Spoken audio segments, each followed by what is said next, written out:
Hi കൂട്ടുകാരെ, പുതിയൊരു വീഡിയോയിലേക്ക് എല്ലാവർക്കും സ്വാഗതം. ഇത് 12 ഭാരത് ബെൻസിന് ഹൗസിംഗ് ടയർ രണ്ടെണ്ണം മാറ്റിക്കൊണ്ടിരിക്കുകയാണ്. റാമർ നമ്മൾ ടയറിന്റെ പരിപാടിയൊക്കെ ചെയ്യുന്ന റാമറാണ്. റാമറിന്റെ കൂടെ ഒരു ഹെൽപ്പർ ഒരാളൂടെ ഉണ്ട്, മെയിൻ ചന്ദ്രണ്ണൻ ലീവാണ്. ചന്ദ്രണ്ണൻ ലീവായതുകൊണ്ട് റാമറാണ് എല്ലാ കാര്യങ്ങളും നോക്കുന്നത്. അവരൊരു ടയർ പുതിയത് മാറ്റുമ്പോൾ അതിന്റെ ടയറിന്റെ നമ്പറും കാര്യങ്ങളൊക്കെ ഉണ്ട്. അതൊക്കെ അവരുടെ ബുക്കിൽ ഡയറിയിൽ എഴുതിയൊക്കെയാണ്. ഏത് വണ്ടിക്ക് മാറ്റി കൊടുക്കുന്നു, എത്ര കിലോമീറ്ററിലാണ് മാറ്റി കൊടുത്തത് എന്നെല്ലാം ഒരു ഡീറ്റെയിൽ ആയി എഴുതി വെച്ചിട്ടേ നമുക്കൊരു ടയർ മാറി തരത്തുള്ളൂ. ഇതാണ് നമ്മുടെ വർക്ക്ഷോപ്പിലെ എല്ലാവരും പണിക്കും മറ്റ് വണ്ടിയുടെ കാര്യങ്ങൾക്കെല്ലാം വരുന്നത് ഇവിടാണ്. ഈ ചേട്ടൻ്റെ വണ്ടിയുടെ ടയറായിരുന്നു റാമർ മാറ്റിക്കൊണ്ടിരുന്നത്. ഈ ചേട്ടൻ്റെ പുറകെ കിടക്കുന്ന ഈ 82-46 വണ്ടി എൻ്റെയാണ് കേസ്. അതിൻ്റെ ഡമ്മി ടയർ ബാക്കിലത്തെ രണ്ട് ലെഫ്റ്റ് സൈഡിലും റൈറ്റ് സൈഡിലും 4 ടയർ മാറ്റി തന്നു. അത് പക്ഷെ പുതിയതല്ല, കട്ട ടയർ മാറ്റിത്തരും. ഹൗസിങ് എപ്പോഴും പുതിയതായിരിക്കും. പിന്നെ നമ്മുടെ ഫ്രണ്ട് സിംഗിൾ ആക്സിൽ വരുന്നത് നമുക്ക് ഡബിൾ ആക്സിലാണ്. 12 ഭാരത് ബെൻസിനും സിംഗിൾ ആക്സിലാണ്. അപ്പോൾ നമുക്ക് ഡബിൾ ആക്സിലെ ലെഫ്റ്റ് സൈഡിലെ 2 ടയറും പുതിയതായിട്ടാണ് നിൽക്കുന്നത്. അപ്പം റൈറ്റ് സൈഡിൽ കുഴപ്പമില്ല, 2 ടയറും അത്യാവശ്യം നല്ല ടയറാണ്. ഇപ്പം റെഡി ആയിക്കൊണ്ടിരിക്കുന്ന ടയറും എനിക്ക് വേണ്ടിയിട്ടാണ്. ലെഫ്റ്റ് സൈഡിൽ ഫ്രണ്ട് ആക്സിൽ ഇടാൻ വേണ്ടിയിട്ടുള്ള ടയറാണ്. ചെറുക്കൻ പക്ക എക്സ്പെർട്ടാണ്, എല്ലാ പണിയും ഒറ്റയ്ക്ക് തന്നെ ഡീൽ ചെയ്യും. അങ്ങനെ നമ്മുടെ വണ്ടിയുടെ ടയറൊക്കെ സെറ്റ് ചെയ്ത് അതിൽ കിടന്ന ടയർ അവൻ ഇളക്കിയെടുത്താണ്. എൻ്റെ വണ്ടിയുടെ ഫ്രണ്ട് ആക്സിലിൽ ലെഫ്റ്റ് സൈഡിൽ കിടന്ന ടയറാണിത്. ഈ ടയറിലൊരു ബോൾട്ട് അടിച്ചിരിക്കുന്നുണ്ടോ ഗൈസ്, ഏറ്റ സാധനമാണ്. പക്ഷെ പഞ്ചറൊന്നും ആയിട്ടില്ല, എന്നാലും വലിച്ചെടുക്കുമ്പം റെഡിയാവാൻ സാധ്യതയുണ്ട്. പിന്നെ ഫ്രണ്ട് വീലും കൂടെ ആയതുകൊണ്ട് നമുക്ക് പുതിയ ടയർ അവനെ ഇട്ട് തന്നത്. ഇനി അതുകൊണ്ട് 3 മാസത്തേക്ക് പരിസരത്തേക്ക് വരില്ല വേണം പറഞ്ഞിരിക്കുന്നത്.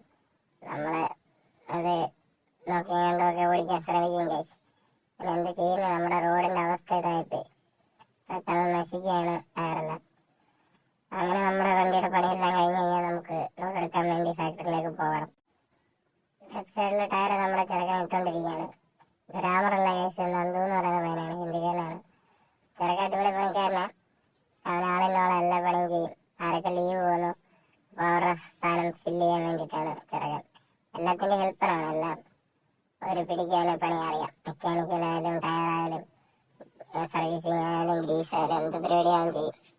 എല്ലാത്തിലും ആളിനോളാം. ഇപ്പോൾ നമ്മുടെ വണ്ടിയുടെ പരിപാടി ഒന്ന് ഏകദേശം കഴിയാറായി. ആ ടയറൊന്നിവിടെ ഫിക്സ് ചെയ്ത് കഴിഞ്ഞാൽ ഇത് പുതിയ ടയറാണ്. ഈ സെക്കൻഡ് ആക്സിൽ അവിടെ പുതിയ ടയർ ഇട്ട് കഴിഞ്ഞാൽ ഓക്കെ അടിപൊളിയാവും. ഡമ്മി ടയർ 4 മാറി. പിന്നെ ഹൗസിംഗ് ഒന്നും കുഴപ്പമില്ല. പിന്നെ ലിഫ്റ്റ് വീല് പഴയതേ ഇടത്തുള്ളൂ കേസ്, അത് പൊട്ടിച്ച് നാശാവണം, എന്നാലേ പുതിയത് മാറത്തുള്ളൂ. അപ്പോൾ അതും പുതിയത് എടുത്തില്ല, കട്ട ടയറെല്ലാം ഇടും. നമ്മുടെ വണ്ടികളെല്ലാം ഇവിടെ വെയിറ്റിങ്ങിലാണ്. പക്കയാണ് വണ്ടികളെല്ലാം, ഒരു രക്ഷയില്ല. നമ്മളെ ചെറുക്കനിവിടെ വെയിറ്റിങ്ങിലാണ്. റൈറ്റ് സൈഡൊക്കെ ഉണങ്ങി കിടക്കുക, കുഴപ്പമില്ല, ലോഡ് കയറ്റാൻ പറ്റുന്ന അവസ്ഥയിൽ കിടക്കുക. നനഞ്ഞിരിക്കുകയാണെങ്കിൽ ഇവിടെ നിന്ന് തന്നെ ഹിന്ദിക്കാരുണ്ട്, അവർ ക്ലീൻ ചെയ്ത് വൃത്തിയാക്കി തരും. നമ്മുടെ ടയർ വരുന്ന കണ്ണൊക്കെ ഇവിടെ കിടപ്പുണ്ട് കേസ്. ചെറുക്കന്മാരുടെ പണിയാണ്ട് എല്ലാം നിരത്തി വെച്ചേക്കുക. നമ്മുടെ വണ്ടിയാണെങ്കിൽ ജാക്കിപ്പുറത്ത് വയ്ക്കുക. ടയറെല്ലാം സെറ്റ് ചെയ്തിട്ട് വേണം ജാക്കിയൊക്കെ എടുത്ത് വണ്ടി എടുത്തുകൊണ്ട് ഇവിടെ നിന്ന് ഇറങ്ങാൻ. അങ്ങനെ ഇതാണ് 9410 മറ്റാണെൻ്റെ വണ്ടി. ആ വണ്ടിയും എൻ്റെ ഇവിടെ ലോഡ് എടുക്കാൻ വരുന്നുണ്ട്. അപ്പം നമ്മുടെ വണ്ടി ഏകദേശം ഓക്കെ ആയി വരുന്നു. ചെറുക്കനോടെ കഷ്ടപ്പാടാണ്.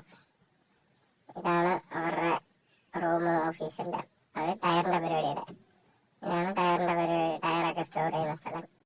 ഇത് നമ്മുടെ ടയറിൻ്റെ സെക്ഷനാണ് കേസ്. അതുകൊണ്ടാണ് ഇവിടെ എല്ലാം ഒരു ടയർ മയം. അങ്ങനെ നമ്മളെ പരിപാടിയൊക്കെ കഴിഞ്ഞിട്ട് ലോഡ് എടുക്കാൻ ഫാക്ടറി വന്ന് ലോഡ് എടുക്കാൻ പിടിച്ചിട്ടേക്കാണ്. ഉടനെ തന്നെ നമ്മൾ ലോഡ് എടുത്ത് ഇവിടുന്ന് ഇറങ്ങുന്നതായിരിക്കും.